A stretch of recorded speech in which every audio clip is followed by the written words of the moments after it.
ഇപ്പോൾ പണിയണ മിക്ക വീടുകളിലും തന്നെ ഇതുപോലത്തെ LED സ്പോട്ട് ലൈറ്റുകൾ വെക്കാറുണ്ട്. സ്ഥിരമായിട്ട് യൂസ് ചെയ്യണ ഇതുപോലത്തെ ലൈറ്റൊക്കെ വേഗം തന്നെ കംപ്ലൈന്റ് ആയി പോകാറുണ്ട്. ഈ മോഡൽ ലൈറ്റൊക്കെ കേടായി പോയാലും വളരെ കുറഞ്ഞ ചെലവിൽ തന്നെ നമുക്ക് അത് ശരിയാക്കി എടുക്കാൻ പറ്റും. അതിനുവേണ്ടി മുകളിലത്തെ കവർ അഴിച്ചിട്ട് ലെൻസ് ഊരിയെടുക്കണം. ലെൻസിന്റെ അടിയിലാണ് LED ഇരിക്കുന്നത്.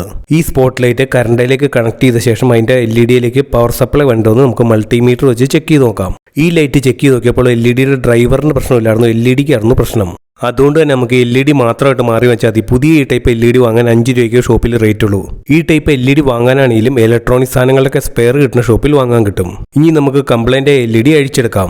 നമ്മുടെ ലൈറ്റ് ആദ്യം ചെക്ക് ചെയ്ത ശേഷം ലൈറ്റിലേക്ക് തന്നെ പവർ സപ്ലൈ ഓഫ് ചെയ്ത ശേഷം വേണം ഇതിൽ പണിയാൻ.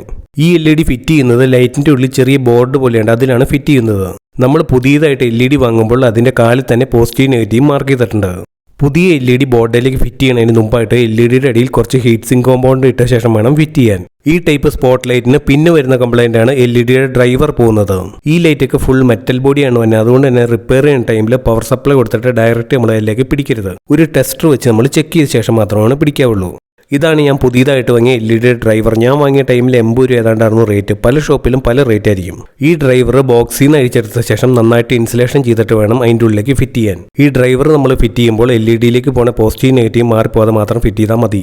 അപ്പോൾ ഇതുപോലത്തെ ലൈറ്റ് കംപ്ലൈന്റ് ആയിട്ടിരിക്കുന്നവർക്ക്, ഇങ്ങനെ ചെയ്യാൻ താല്പര്യമുള്ളവർക്ക് ചെയ്തു നോക്കാം. വീഡിയോ ഇഷ്ടമെങ്കിൽ ചാനൽ സബ്സ്ക്രൈബ് ചെയ്യണേ.